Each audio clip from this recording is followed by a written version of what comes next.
Welcome back to Animated Chaos. I'm Chai. I'm Kyle. And this is just going to be a bunch of randomness. Oh, we're going off topic left and right because we don't know what we're going to talk about today. No, and that's the point of it. We're called Chaos for a reason, so welcome. Hi.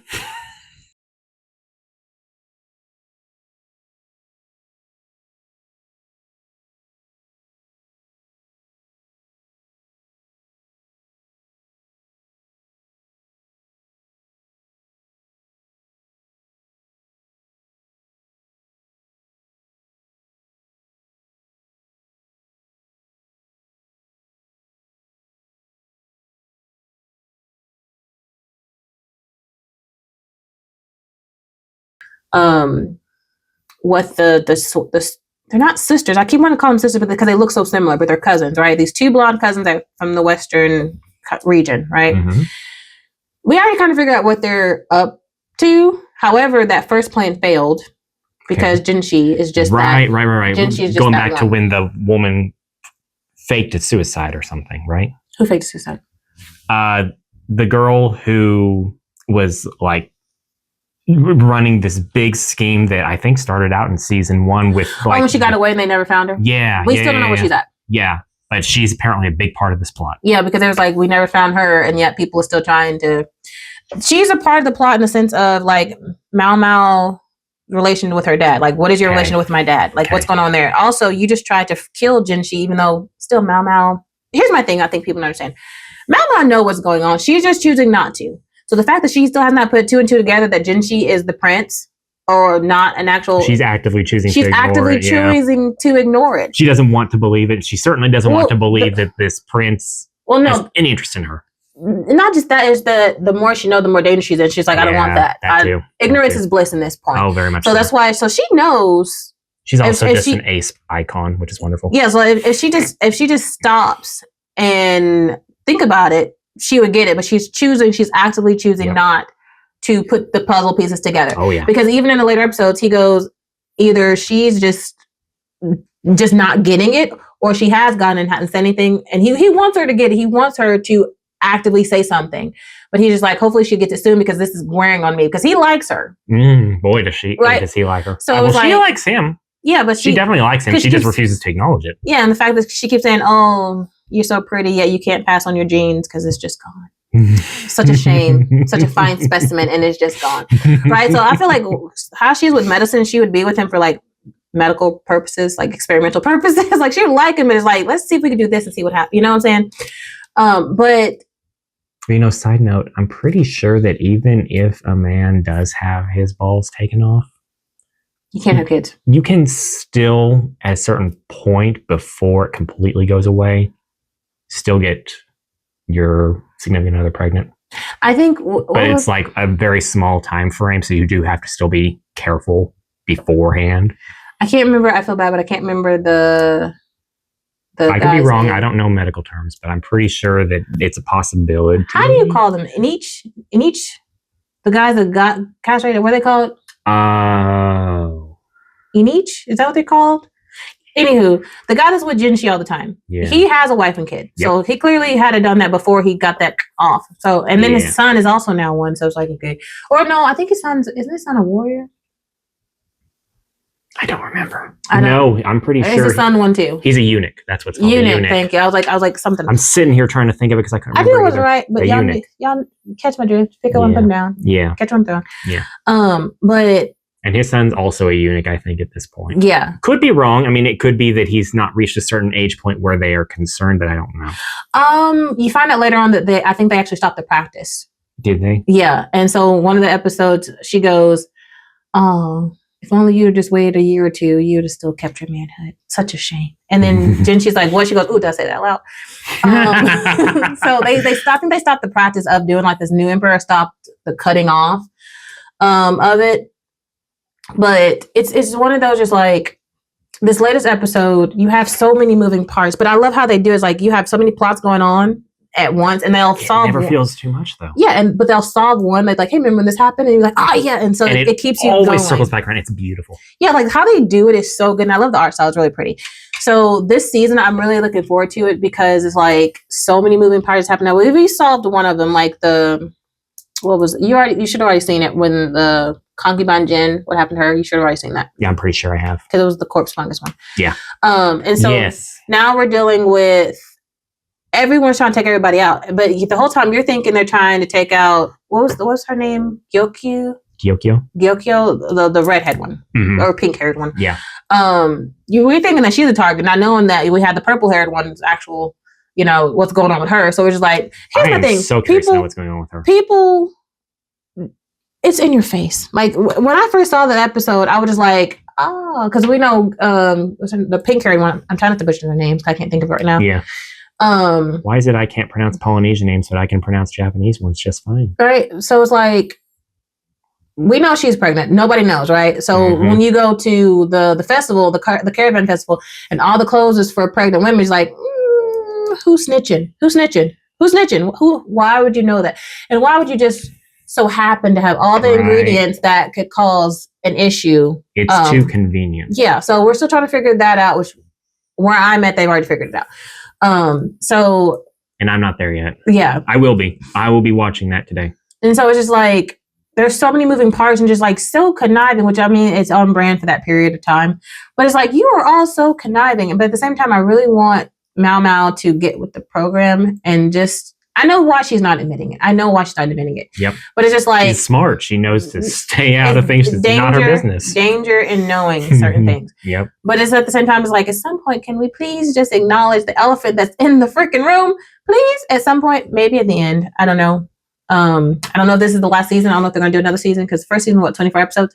So I think so. If this one is the same length, they might wrap it up or they might give us another season. I don't know. I guess it depends on how long the actual manga is. Because I don't know how long the manga is. I just want to know who ends up being the actual new empress. Because he likes the pink hair one, Gyokyo. Yeah, Gyokyo. He likes her. Very much so. But at the same time, he likes the blue one too. He likes the one with the bluish purple hair. Yeah. He likes her too.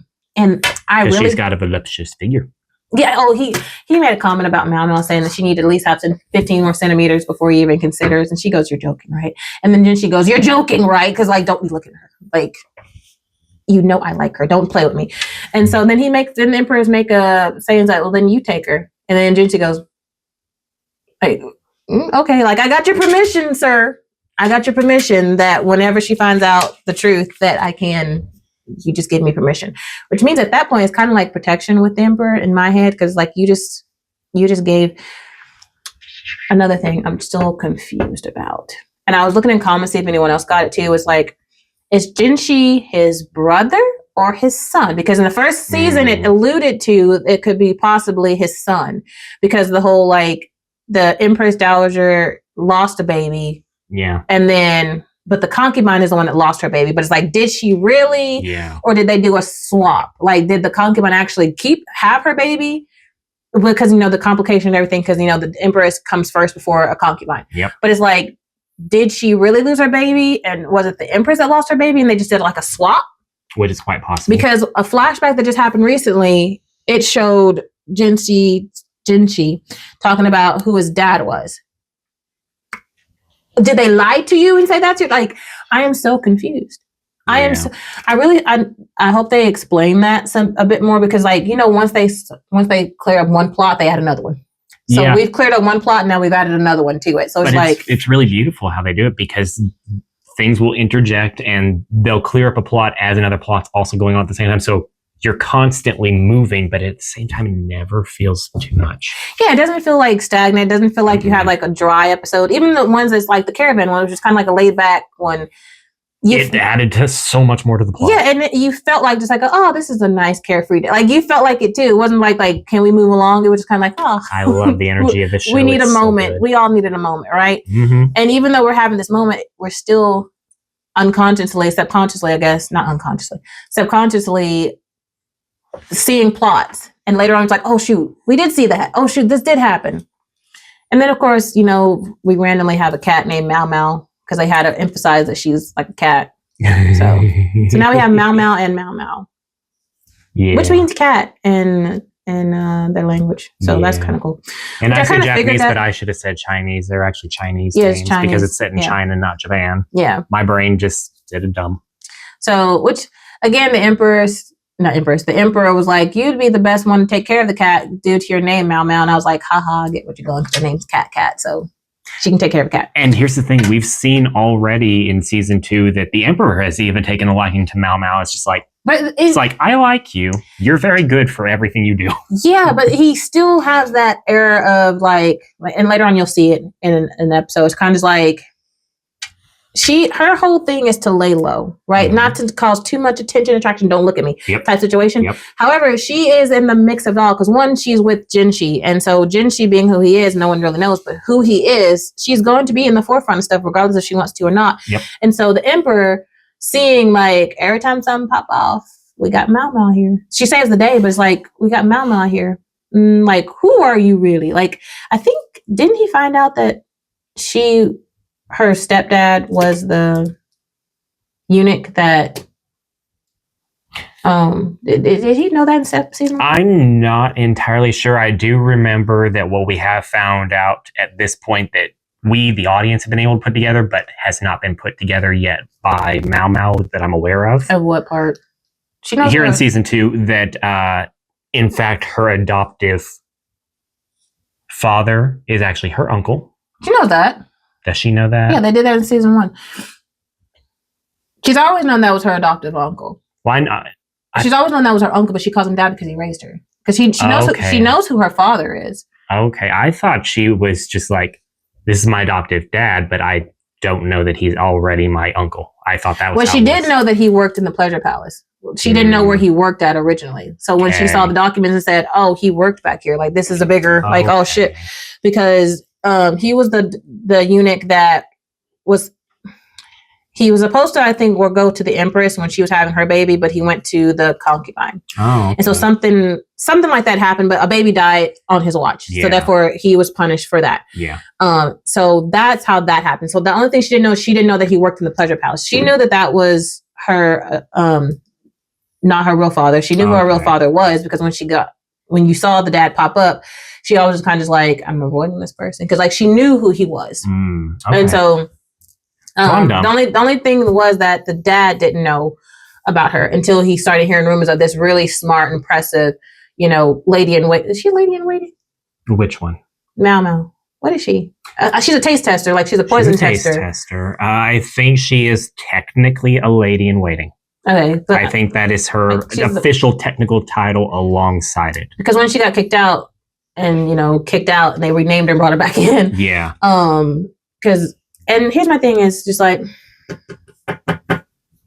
the dad didn't know about her until then.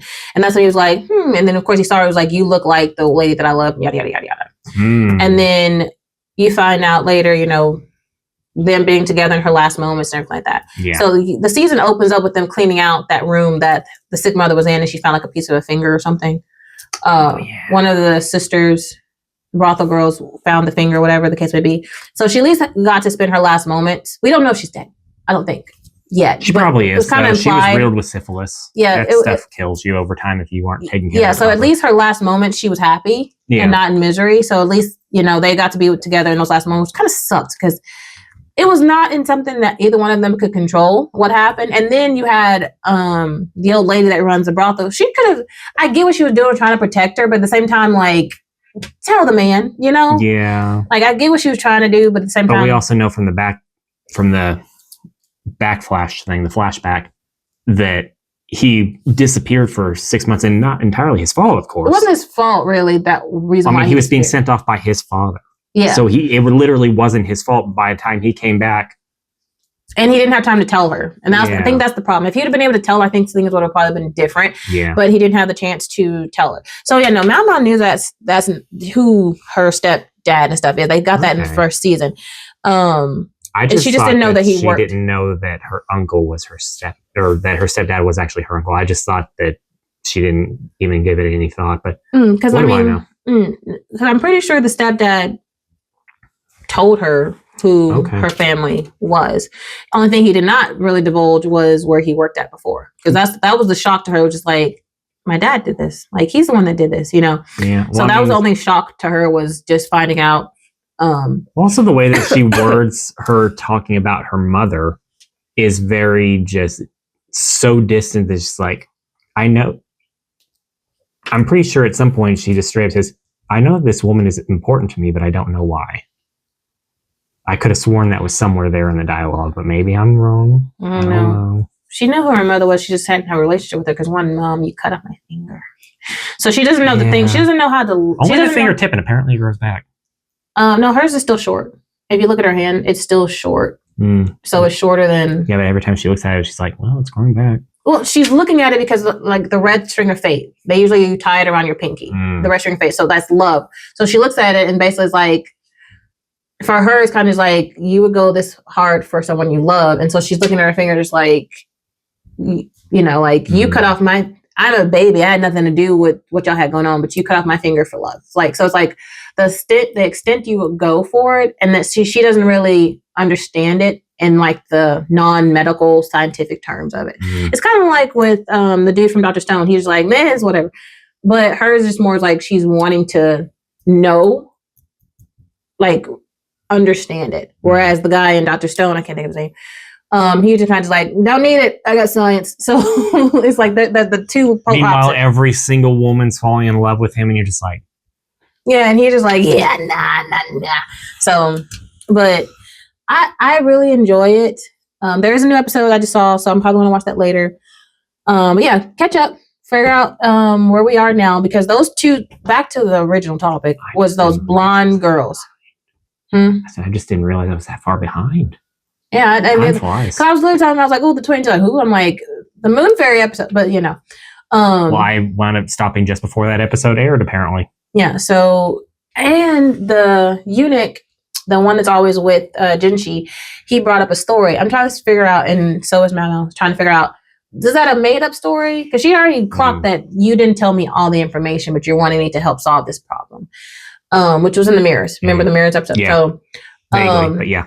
So I was like, okay, that was one way to introduce the twins, which they had already kind of, I keep calling them twins. I am well aware that they're cousins that mentions it. Whatever, they look alike, so they're twins. The Caravan episode, you already kind of see them. Twizens. Yeah, twizens.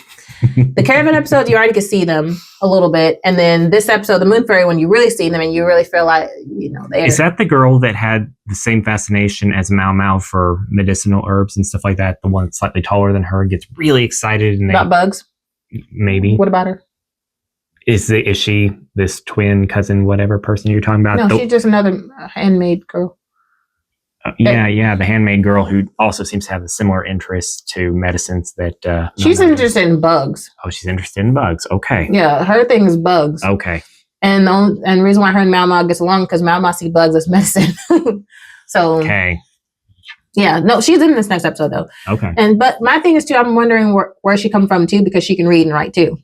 So that was my thing too. When they first brought it, I'm like, another one they can read and write. Yeah. So I'm trying to see like if she's just an innocent new person that's working there or something else. Or is she part of the hidden agenda of the season? Yeah, it's like that's what my thoughts is too. I'm thinking that I thought that immediately as soon as I saw her, I was like, you're involved in this and how. I'm hoping she's not. I really hope she's not, and she is just a genuine person. I mean, she has a girl. She needs a friend who actually she can relate with on an education level.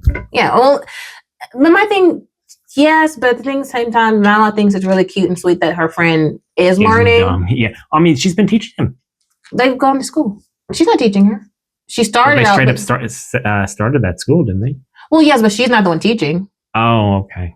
Yeah, no. She started teaching her how to read and write, though. Because she asked her, because those saucy books that they brought in. Those got distributed. Yeah, yes. And then she used that as a way to educate the ladies in waiting, the handmaidens that are coming in, like the washer lady, all that. He used that to bring up the school. And Malma just said, instead of saying education, say it's like a vocational, like this will help you get jobs and work so that way you get more people to come to it. Don't word it as education, like trying to make them smart. Just say this, you need this basic skills, quote unquote, basic skills for you to get a job later, which is why her friend, I can't think of the girl's name, has said she wanted to read and write because she's not going to be able to stay in the palace forever, in the Red Palace working forever. Yeah. So when she gets out, this will definitely help her on the outs. And so she goes, she mentioned she only had like a year or two left on her contract or something. I don't remember her mention. No, the only person that had a year or two left was the girl that took the place of that concubine Jin. Oh. Yeah, she was about to be done with her contract. Okay. But no, so the reading of the books is what got her interested in wanting to learn how to read and write. And Mao Mao was really proud of her because she's actually thinking of her future and not just like la la la la la, you know. Yep. And so she was like, I'm really proud of her for that. Yeah. So she originally, was teaching her some phrases and having her practice on it. But then when Jinshi made the school, there was an actual teacher. Okay. You'll see. Yeah. You're not there yet. I'm not there yet. I will be very shortly. They actually had a school started because they talked about it in one of the episodes, and she's going to school and actually they have a person teaching the kids. They're not all kids, but they're teaching them handmaids and like the ladies in waiting and stuff how to read and write. So no, she initially just showing her how to say basic phrases like that. But then when Jinshi brought up, hey, I'm going to build a school, she goes, okay, like that's really great. So I do wonder something. I wonder how much of this is obviously like modern standards put into this time frame in China versus actual reality. Like, I don't know to what extent a lot of women got to learn how to read and write and stuff like that in that era of China. I'm assuming not that many. Only nobility, really. Only nobility. If you had a certain amount of money and your status, they were educated to an extent. And if you had good masters and like owners, whatever the case you wanted to call them, they might teach you to at least know basic stuff. Like if I'm giving you this gold, silver, whatever to go get these goods, you need to know that you're not getting swindled and you're getting my change back. Right. So basic stuff, I think they knew. Okay. That way they didn't get swindled and get in trouble for getting overpriced or getting underpaid back. Right. But a lot of it is just like, I think it was like basic stuff. Yeah. So some of them they know basic stuff, but they don't know enough to really live on and get by. Yeah. So, and then Mao Mao's whole thing was, well, if they know how to actually please the emperor in case he catch an eye with somebody, they're not ignorant in the bedroom. Right. Hence why when she showed those spicy books to the not the four because the one is a child, but like the two top. Well, no, the child was there too. She was very embarrassed. She's like, no. Right. So like when she showed the spicy books, she first showed them to the two main ones. And then her lady in waiting was like, whoa. He was like, ooh, okay. So it's like, it was a way to them. Like once you showed them those spicy books, the emperor was like, oh, that's something different. Like, where do you think they learned that from though? They had to get it from somewhere. They didn't just out of thin air. Yeah. And so her thought was, well, if all of them are educated and can read, because the top ladies can read, and that's why they were able to put their assets to good use. All of a sudden, there's benefit all around. Yeah, because he might, again, because of how it was back then, you could be a handmaid, you could be a manservant, whatever the case may be. If they liked you, they'd pick you. But if you're uneducated in the bedroom, then you're just a one and done possibly type situation. And what use is that to you? Yeah, and then that now, it'll probably be harder for you to be with anyone later on because they know that you were like disposed of or whatever the case may be. But I'm excited. Used goods. Yeah. Well, unfortunately, which is like you didn't have a choice, really. It was the emperor. So. Yeah. But then again, would there be any like sort of like praise in that? Like you were the emperor's used goods. Therefore, you've been with the emperor. Therefore, if I'm with you, then I've been with the emperor on a technicality or something. Some people might think that way, but a lot of it is like, if he doesn't visit you enough, then that means he didn't really care for you enough. So therefore, you couldn't. You know what I'm saying? Yeah. I mean, they have tiers of concubines too. Like that's established here in season 2 is that there's tiers of concubines. Like you haven't gotten there yet, but she does break it down again with like the 4. Like they're the wealth ones, that comes from it. And so you have the new one that just came at the last end, which I'm just trying to figure out what the heck is her issue. But she's part of this scheme. I just want to know what she is one of the quote unquote wealthier ones because of where her dad's status is. And then you have the pink, the kid one. The only difference is, this emperor, he don't care for children. So she just there. And good on him. Yes. And then it's like literally, I'm not touching you until you're old enough to justifiably do anything. Right. Even that, if your chest ain't there, I don't got nothing for you anyway. And then you have the black haired one.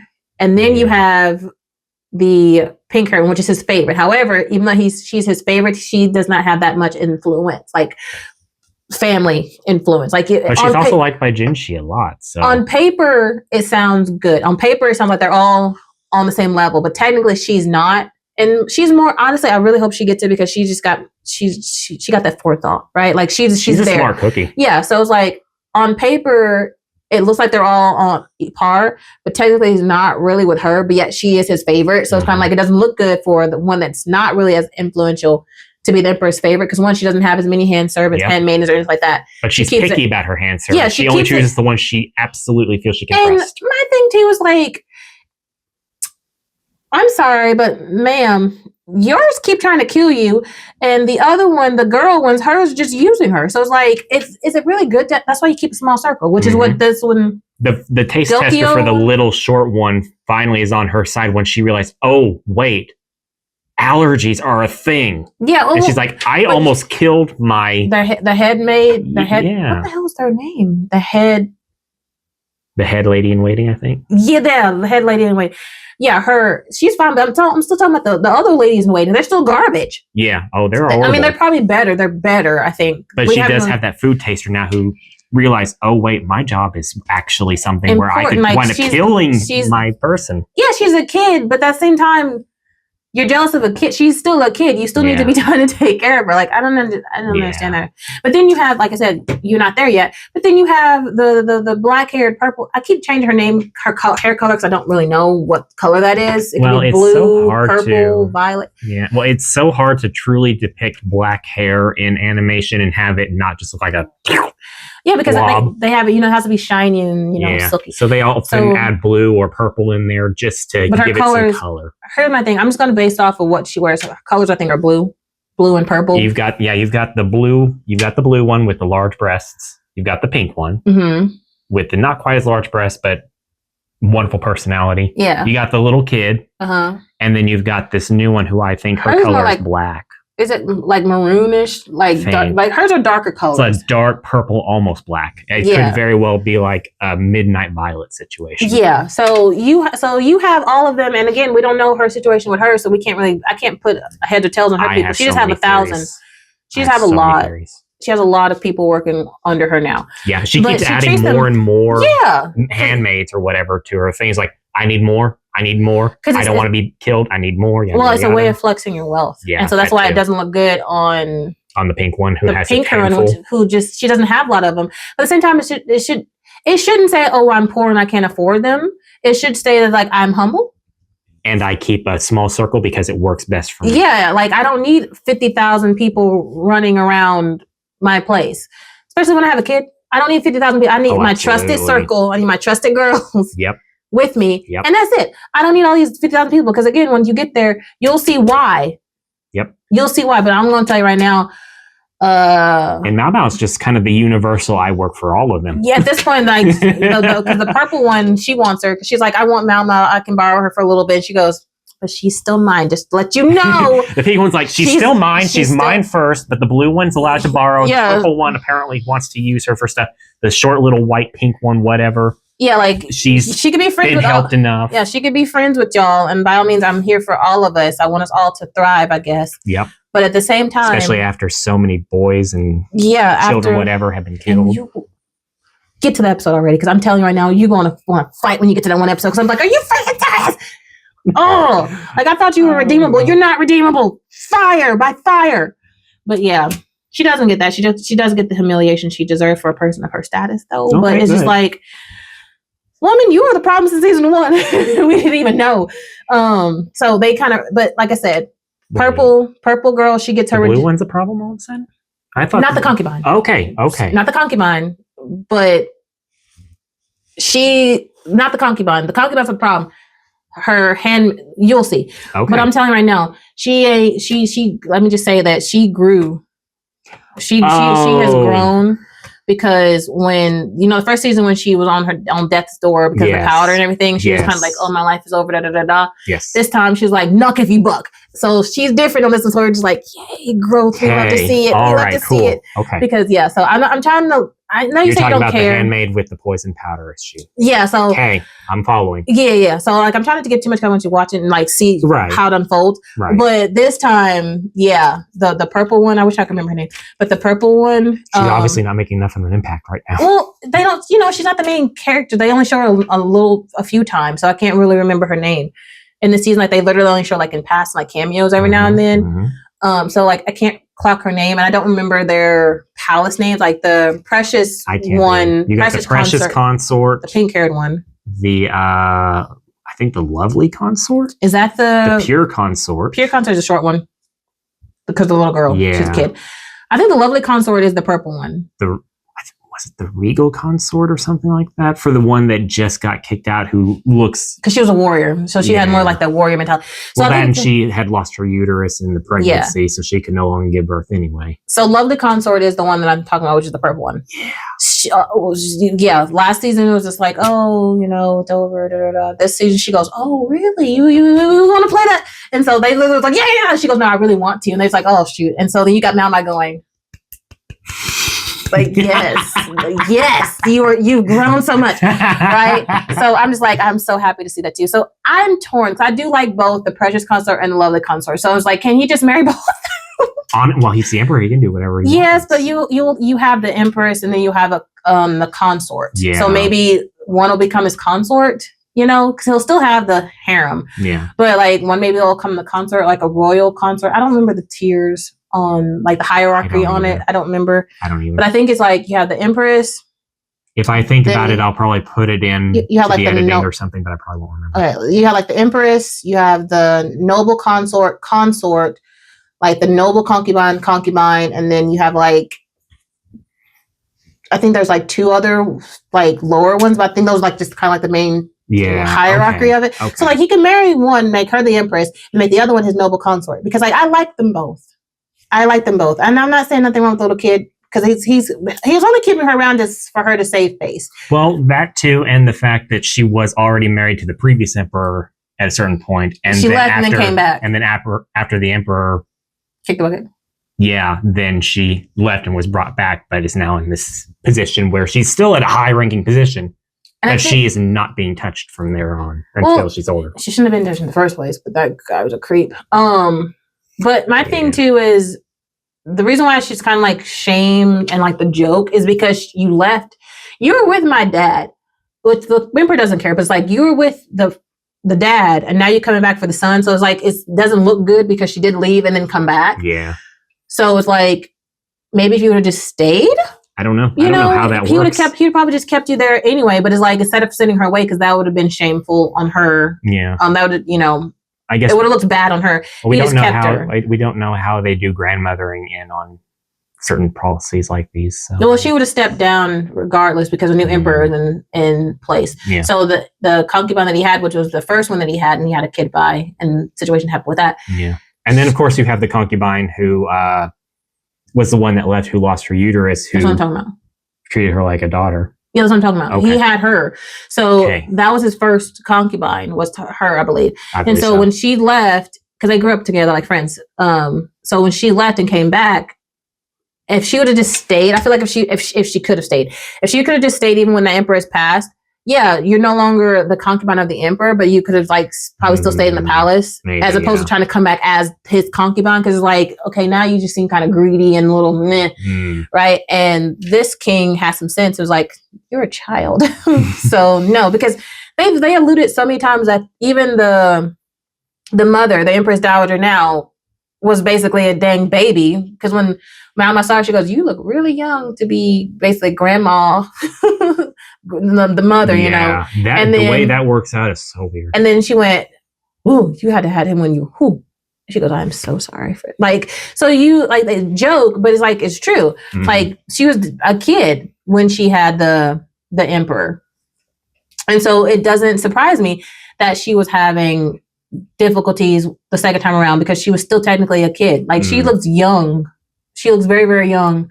Like she could be like the sister to her son type situation. That's how they depict her to look in age.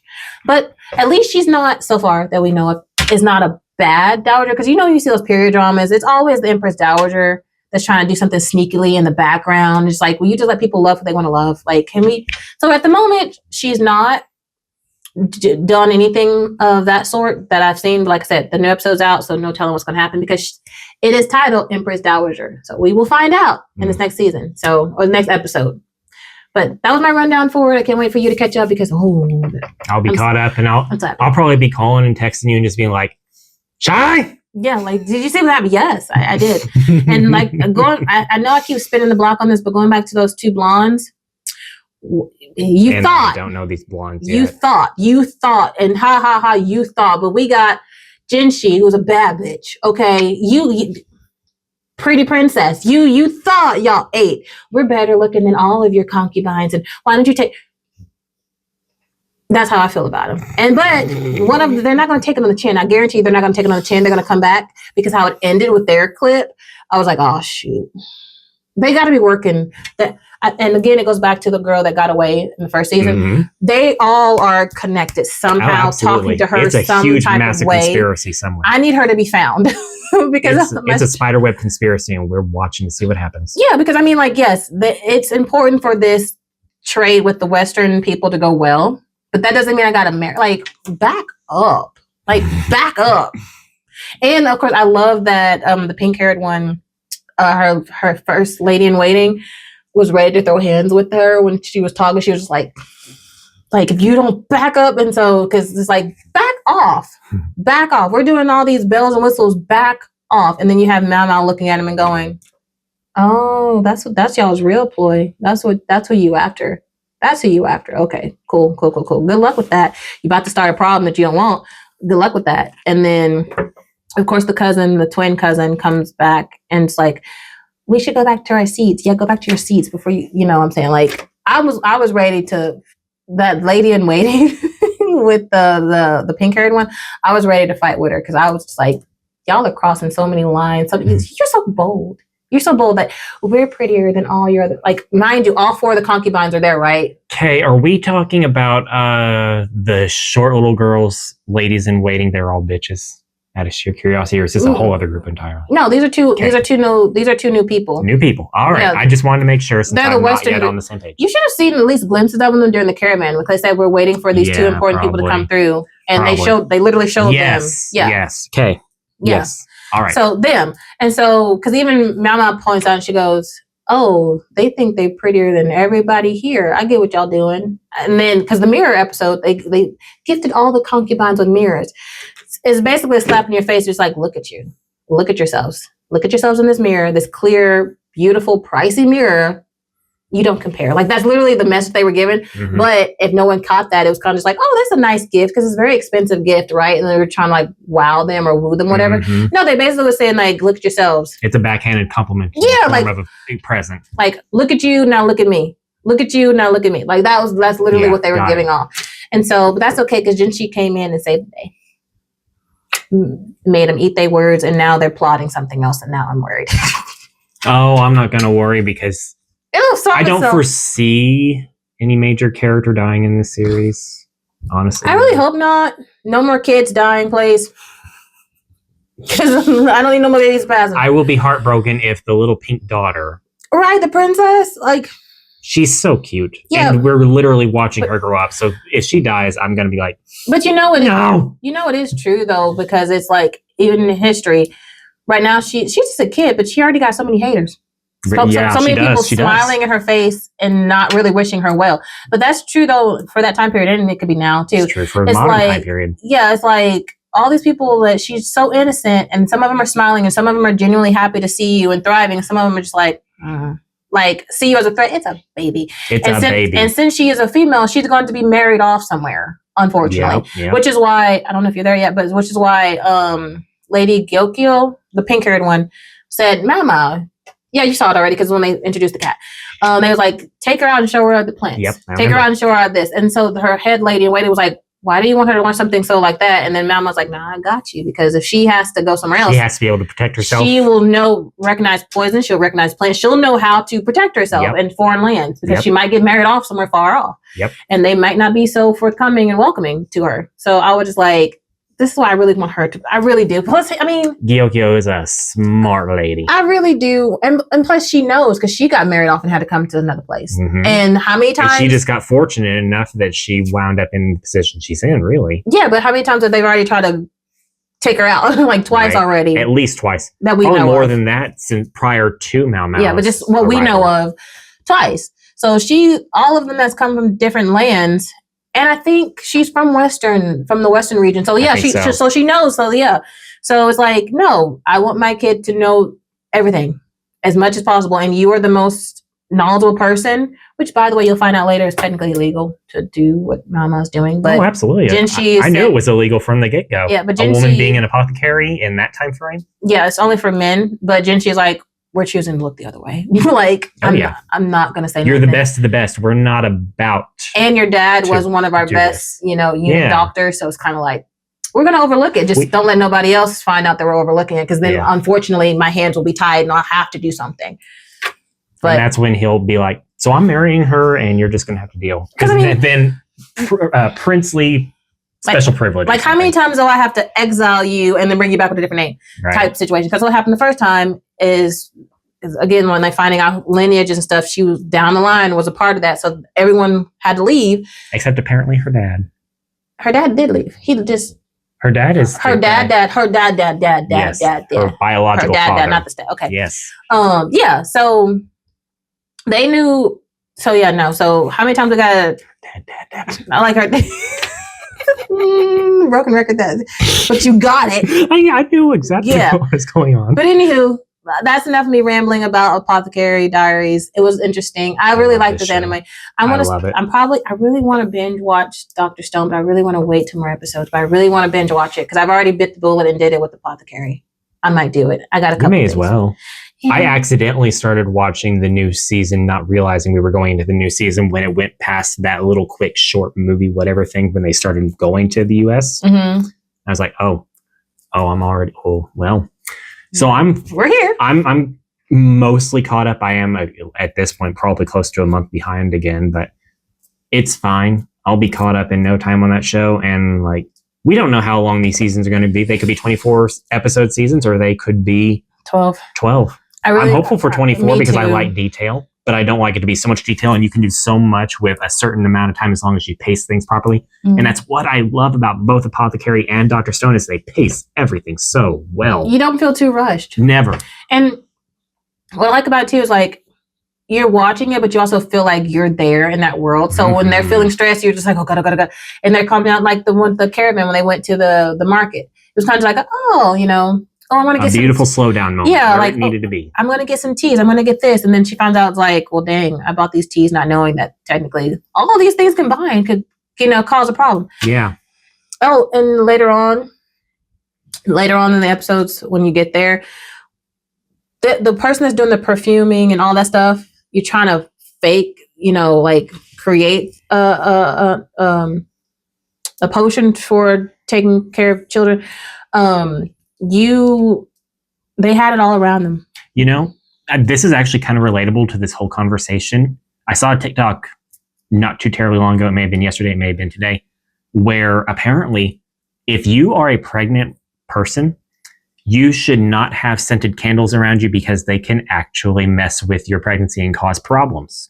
Yeah, depending on the candle and what's the ingredients. Yep. Yeah. So I did not know this, but this relates to the apothecary stuff. So I'm like, cool, I can fit this in. There you go. And because it's like you're watching it, but you're also educating too. Because yes, it's a period drama, but that's some of that stuff that still can be used today. Well, that's because Apothecary Diaries is definitely not shooting for historical accuracy. I doubt they knew all of this that we are seeing take place during this time frame. Maybe they did. I don't know. I don't know China's history, but given how much modern levels of stuff is going on in this stuff, it's a beautiful blend, not the least bit historically accurate, but who cares? It's so good. Yeah, like it's done so well that's like you can kind of ignore. Like, would someone really would have known that at this time? But it's one of those like you can ignore that. Like Now, Dr. Stone is a different thing. It was set technically in modern time in that period. Yep. So it's a little different when he's recreating stuff that's already happened that was considered ancient technology now. Yep. But it's like, no, this is actually still modern, y'all. Y'all the ones that's ancient, not us type situation. Yeah, and now we're at a point where they are in the US and now they're going up against another group that work around the same time. That's why I need more episodes. And they're even more advanced technologically than they've gotten so far. I'm not spoiling it for you. Okay, don't do that. But my question is, I haven't watched it yet, but my question is going to be this, and Dr. Stone, and we're going to end it on that. The only people that we knew that were in space, I'm not saying that the family members that we knew were in space were the only ones in space. We're not saying that. So of course there could have been Americans, Americans in space, Germans in space. There could have been other people in space when that whole big freeze happened. So therefore, when they came back down, likely it has to be. Yeah, because how else would you explain why are you awake already? You know what I'm saying? Like how are you? You know. So maybe they'll explain it. But yeah, that's what I'm saying. That's why I'm hoping this season is long. I don't think this is going to be a spoiler for you. I really don't. They did already effectively explain, at least theory wise, that the American guy woke up in the same way that our guy did, in that it was sheer willpower, and he did the same thing in that he was keeping his mind going the entire time, so he just willed himself awake. But our guy also still had the dung stuff falling on him slowly, but he kept his mind awake, but he still had the help of that falling on him. Because remember, he woke up in like that cavey area. That's where it knew the what was it called? Formaldehyde? It's dung. It's bat dung and bat guano. Bat guano mixed with something else. Citric acid. Yeah, whatever it was. No, not citric acid. Whatever it was. Sulfuric acid. Maybe. I think. Whatever. Doesn't matter. Bat stuff. That blend. Yeah. That was slowly dripping on him too. Yeah. While he was keeping his mind awake. Yes. Because you had to keep yourself focused. The same thing with his best friend. His focus was, I got to get back to the love of my life. I got to get back to my friend. I got to get back. Like, that's what was keeping him going, was I never got a chance to confess. I want to, So as long as I think you kept your mind awake enough, you were able to be saved. Yeah. And also if you weren't broken too bad, like if you didn't die before it happened, you were savable. There's one plot hole that obviously you can just literally think about for a second and you're like, oh yeah, he wants to save literally everyone in the entire world, all 7 billion people. But that's entirely impossible because you have shown right there at the very first episode, plane crashes, which those people were absolutely destroyed. There's no saving them. There's no way. They've eroded away in that however many years, 3,700 years. You've got the people who sunk to the bottom of the sea. Unless you diving down to get them. Which, I mean... but while stone doesn't erode that quickly...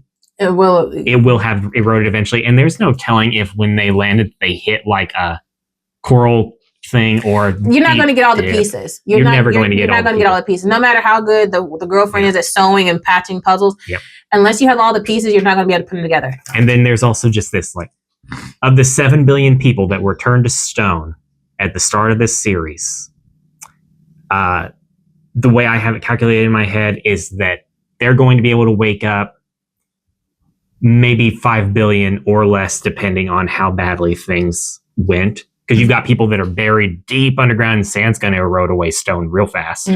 It's going to sit there and just coarsely shred it to pieces. So all those people on the beach, a lot of them are not salvageable. There's no way. Yeah. You've got the people buried under the water. Most of them are not going to be salvageable. There's no way. You've got a lot of people that wound up in the mountains. You literally have to tear apart the landscape to reach some of those people. It's not happening. Like, you might get there at some point, but you run the risk of destroying them along the way. Yeah, and we're trying to bring it back to civilization, but we're not trying to bring it back to the pollution to the point of killing the earth again. My prediction is that of the 7 billion people that were turned to stone at the start of the series, they're going to be able to save maybe half of these people. So his whole dream of saving all 7 billion people, never going to happen. There's no way. There's just no possible way, because natural erosion, destruction, and all that stuff's going to have... Plus, you've got all those areas in the world that see massive destructive things. Like, we don't know how many volcanoes erupted. We don't know how many tornadoes blew through. We don't know how many hurricanes destroyed basically everything. Nature took its course and took back over. Yeah. So you're not going to get all the people back. Which, I mean, my thing is with and how many entire countries are going to have to basically be rebuilt off of maybe 5 or less people. Who knows? We don't know. So it's one of those, like, it's a nice dream, but that's what science is. Yeah. That's literally is. And then you just got to see what you can do with it. So I'm excited to watch that one, because I am trying to catch up on my shows. I'm trying to find some more shows. I feel bad I haven't watched much. Yeah, I'm trying to catch up on some shows. I was watching this one and I'm just like, sometimes it's good to have just kind of no duh animes, but sometimes it's kind of just like, okay, I'm tired, I'm kind of bored. At the same time, so it's it's nice to have a no duh one, but also keep me entertained a little bit, you know? And some of them are just too silly. I love a good silly one, but I have to be in the right mood or it's a no-go for me. Like, I like a good, just like less stress. Even if there's a little stress, you resolve it relatively quickly. Yeah. I like those ones. Yeah. When I'm just wanting just like a chill anime, like still have some plot. Mm-hmm. Let me put it that way. We do need some plot. Otherwise, if it's just stagnating, it's not going to hold my interest. It's not. It could be enjoyable and it could be a very relaxing thing, but if there is no plot anywhere, or at least enough to keep me interested, like the one with what I was talking to you about, and we're talking about plot, not plot. Yeah, not that. Don't say that. I don't need that. Well, I barely like anime. I'm jumped off topic. That's still on topic. I barely like watching anime where the whole premise is just getting a girlfriend or boyfriend. Those get on my nerves. Yeah. Like, some of them, there's a time and place. Let me put it back. Because I do watch High School DxD. We all knew what his point of... We knew. However, what that show was going in. However, that was plot enough to keep me interested to watch it. Well, yeah, they had not only plot, but they had actual plot. Yeah. They did a very good job with writing a cohesive story that incorporated these sexual elements without it ever being this entire sole purpose of the entire thing. Even though it wasn't. Yeah, and like, what is the reason for this? Like, some of them, like that one I was showing you that I was going to watch, and I was like, I'm not watching this as soon as I saw their outfits. Like, what school has that uniform? One, yeah. What school has that? I watched 2 episodes of that and said, You are a night walker, okay? You are a night walker, and your home is a pole. Like, what kind of outfit is that? That's what that is. But anyway, it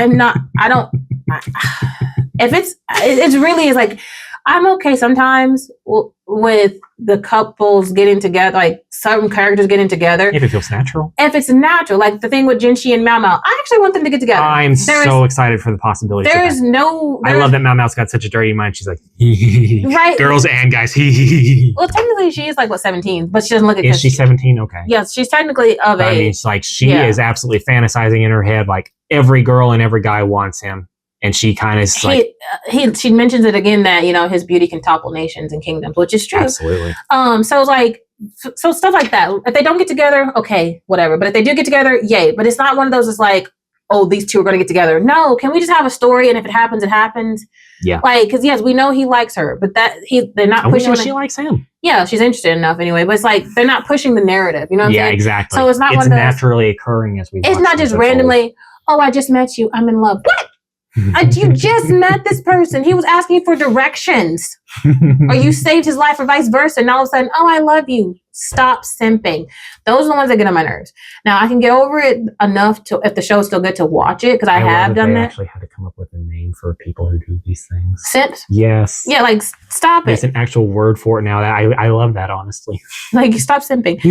But, like, I mean, there's some simping in moderation. Some people... If you are kind to your partner and you're loving and caring, by all means, simp away, because that is your partner. That's y'all's relationship. Do what makes you both happy, and don't listen to nobody else, because by listening to somebody else, you can ruin what you have.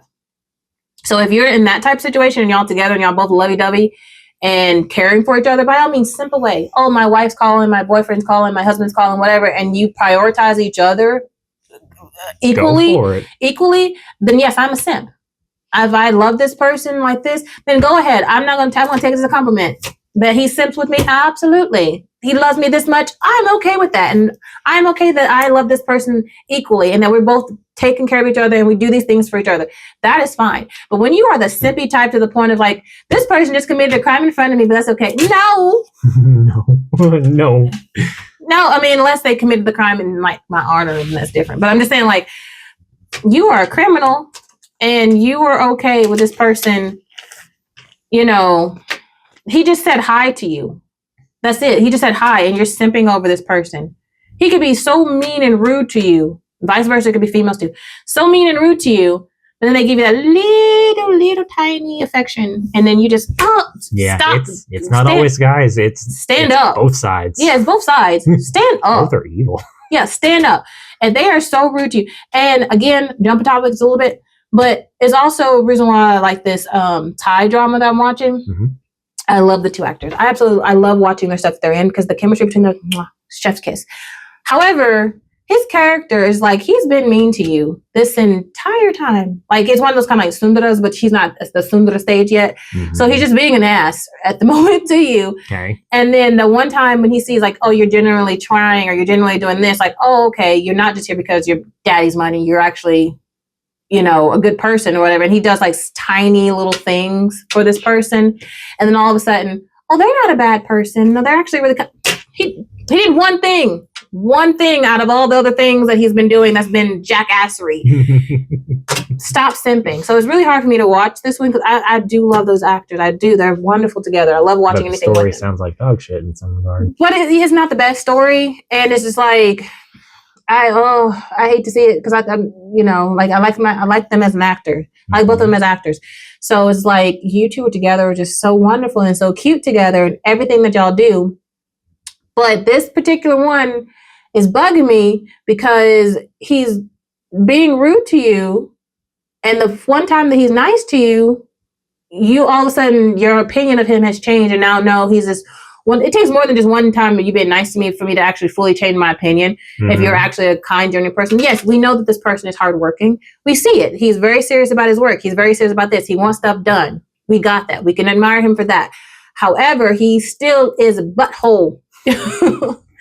And he's only been nice to us this one time because they saw us struggling and they were kind. It was kind of like one of those like this type of things. But no, one time. It wasn't a continuous thing in that, oh, we know his personality now to say these kind affirmations towards him. One time. We don't know him well enough to stand up for him when we hear other people talking mad crap about him. He says one nice thing to you, and then when you hear other people talking mad crap about him, you want to stand and go, he's actually really kind and understanding. We don't know that yet. We just met him. Like, we just started working with this person. We don't know that. So, yeah, there's good simps and bad simps, just like there's good people and bad people. And on that... And so many fandoms out there for everything. There is so many fandoms out there. But on that note... Please separate actors from characters, and don't be hating on actors because of the characters that they play. Yeah, please don't do that. That makes you the bad person 1,000%, because you're treating someone like shit for doing their job. Yeah, like that's a character that they are playing. Do not take it out on the person themselves. That is a character. If you hate the character, that means you did a fabulous job. Exactly. Like, praise the actor for being a phenomenal actor. You did so good at this character, because I can't stand you in this character. But you did so amazing. It's like the Game of Thrones dude, the kid that they finally killed him and everyone was happy. They celebrated him. He will never act again because they literally hated him. He stopped acting after that movie, because after that TV show, because his character was absolutely garbanzo beans. He was a horrible character. But people was taking it out and forgetting that was a character, not the actual person. And that they were targeting a child. And they were targeting the actual, he was, I think, teenager at that point. But they were targeting an actual, minor in the sense. So please separate your actors. Same thing happened with the Star Wars episode 1, where the kid's acting was so bad that he's like, I'm never acting again. I think he still technically does, but he is still despised for whatever reason to this day. Yeah. So it's like, separate the actors from the character. Yes, and the world that we are in and the genres that people like myself like, we kind of forget that. Not me, but it's like, it's a job. It is a job for them. And yes, they feed into your fantasies because of whatever you're watching. But at the end of the day, it is a job. Do not get mad when you see this person is actually dating someone else. Do not get mad if this person marries someone else. Do not get mad when they act with someone different. They have to. People have different paths, different interests. Don't get mad when they kiss their co-worker on the screen, whatever. Yeah, like, even though they're married or something. That's literally their job. Yeah, like, oh, you're cheating on this person with who? This fictional character? So yeah. So on that note, please get your lives together, please, and thank you. And on that note, that's how we're going to end this episode. Later. It may be a couple episodes later.